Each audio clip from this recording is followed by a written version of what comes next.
¿Qué tal? ¿Cómo están? Los saluda su amigo y atento servidor, el doctor Eduardo Preciado. Y continuando con esta serie de cápsulas relacionadas con lo que es el amparo en materia administrativa, el día de hoy vamos a abordar lo relativo a la fracción primera del artículo 107 de la ley de amparo vigente, en la cual hace referencia a lo que en la praxis se conoce como el amparo contra normas de carácter general.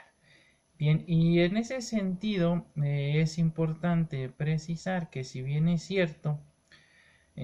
cuando hacemos referencia a una norma de carácter general, el más claro ejemplo de ellas es precisamente aquellas que emanan de un proceso legislativo. Sin embargo, atendiendo a lo que dispone el artículo 107, fracción primera de la ley de amparo, este concepto es mucho más amplio, ya que comprende desde las leyes que son propiamente expedidas por el Congreso de la Unión, los tratados internacionales ratificados por el Ejecutivo Federal y aprobados por el Senado de la República, los reglamentos federales, así como las leyes y reglamentos expedidas por las autoridades estatales. Asimismo, se contempla dentro de este concepto de normas generales a los decretos, los acuerdos y todo tipo de resoluciones de observancia general. Eh, Estamos en presencia entonces propiamente de lo que se conoce como una controversia típicamente constitucional y ahora de la convencionalidad, que tiene por efecto evitar ya sea la autoaplicación o la heteroaplicación de una norma de carácter general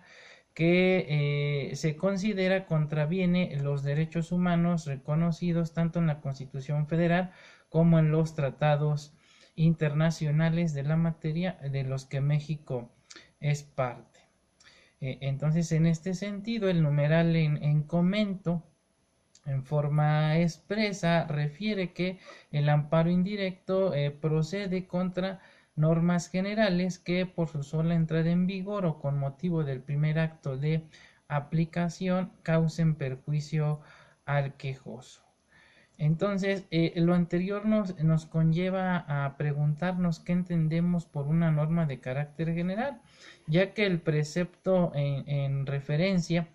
se limita única y exclusivamente a darnos un listado de lo que debe entenderse por una norma de carácter general. Sin embargo, no nos define en forma expresa qué entendemos precisamente por una norma general. Y en este sentido, apoyándonos en la doctrina, vamos a establecer que una norma de carácter general es aquella que regula permanentemente y no transitoriamente la conducta de los seres humanos en forma abstracta e impersonal, vinculando a todos aquellos sujetos incluidos en la hipótesis que contiene. Bien,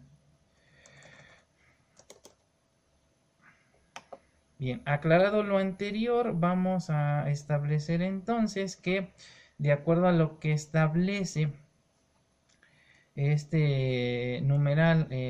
107 de la ley de amparo, tenemos que distinguir propiamente entre lo que es una norma de carácter autoaplicativo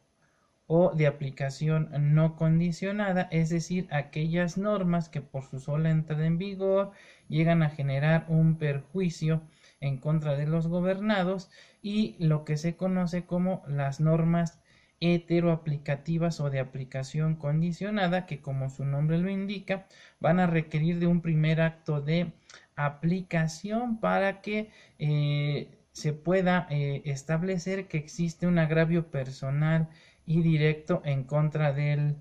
gobernado. Bien, ahora en relación a los plazos que tenemos para promover el amparo contra las normas de carácter autoaplicativo y heteroaplicativo, pues tenemos que remitirnos a lo que establece el artículo 17 de la ley de amparo. Y en este sentido, la fracción primera de dicho dispositivo en forma expresa establece que, tratándose de normas de carácter autoaplicativo, los gobernados contamos con el plazo de 30 días hábiles posteriores a la entrada en vigor de la norma para promover el juicio de amparo por la sola entrada en vigor de una norma de carácter general. Ahora bien, tratándose de aquellas normas que van a requerir de un acto posterior o de aplicación condicionada, vamos a tener el plazo de 15 días posteriores a la emisión del acto reclamado. Entonces debemos tener bien presente en qué momento vamos a poder promover el juicio de amparo contra una norma de carácter autoaplicativo y una norma de carácter heteroaplicativo. Bien, una vez expuesto lo anterior, vamos a analizar o establecer algunos ejemplos prácticos a través de los cuales nosotros como gobernados pudiéramos promover el juicio de amparo contra una norma de carácter general. Y en este sentido vamos a poner el ejemplo práctico de un asunto que postulé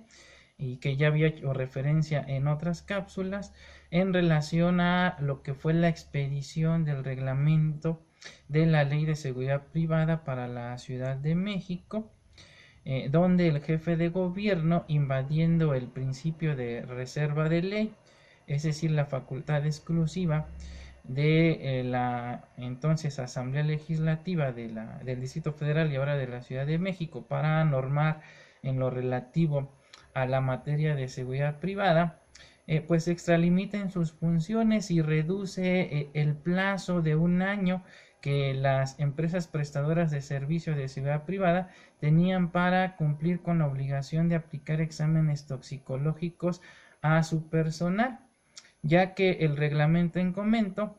reduce dicha temporalidad a tan solo 6 meses. En ese sentido, con la sola entrada en vigor se generaban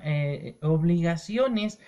hacia los prestadores de los servicios de seguridad privada en la Ciudad de México, ya que se les reducía el plazo que se les confería para aplicar exámenes toxicológicos a su personal, y en ese sentido, por la sola entrada en vigor y de acuerdo a lo que establece el artículo 17 fracción primera de la Ley de Amparo, contaban con el plazo de 30 días hábiles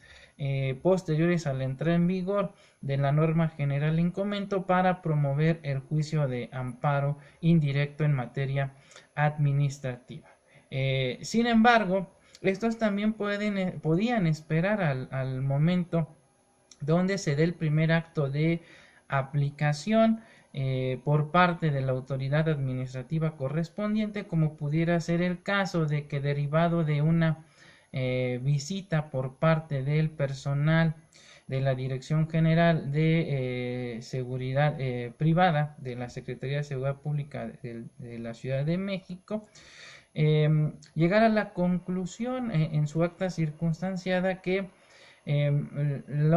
una empresa determinada que presta los servicios de seguridad privada incumple con las obligaciones que le impone tanto la Ley de Seguridad Privada de la Ciudad de México y su respectivo reglamento, ya que al momento de solicitarle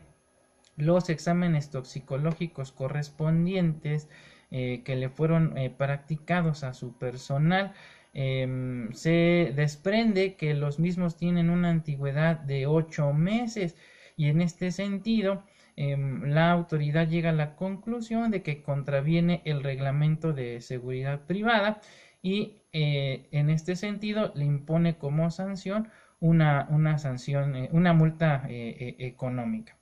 En este sentido estamos hablando de que la norma es inconvencional, porque de alguna manera, en lugar de ampliar el ámbito de protección de la norma, lo restringe. Y si bien es cierto, la autoridad administrativa de oficio pudo haber ejercido lo que es el control de la convencionalidad, atendiendo al principio pro persona, es decir, aplicando la norma que otorgaba la protección más amplia, decide en este caso aplicar lo que establece el reglamento, realizando una interpretación contra persona y por ende causando un perjuicio, en este caso en contra de los derechos del gobernado, por lo que éste se ve obligado a acudir al juicio de amparo indirecto contra una norma heteroaplicativa, para lo cual, como ya lo comentamos, contará con el plazo de 15 días posteriores a los que haya surtido efectos el acto reclamado. Bien, ahora, en relación a las circulares, si bien es cierto, estas no están contempladas en forma expresa dentro de las hipótesis que contempla el artículo 107, fracción primera de la Ley de Amparo. Es importante precisar que la jurisprudencia ha establecido que, si bien es cierto, estas normas de carácter administrativo son instrucciones de carácter interno para girar instrucciones por parte de los superiores jerárquicos hacia sus subordinados, cuando éstas de alguna manera generan derechos y obligaciones hacia los gobernados, pues es procedente el juicio de amparo indirecto. Entonces, en este sentido, vamos a concluir que las circulares como tal pueden ser consideradas como normas de carácter general cuando, como ya lo comentamos, llegan a generar derechos y obligaciones hacia los gobernados.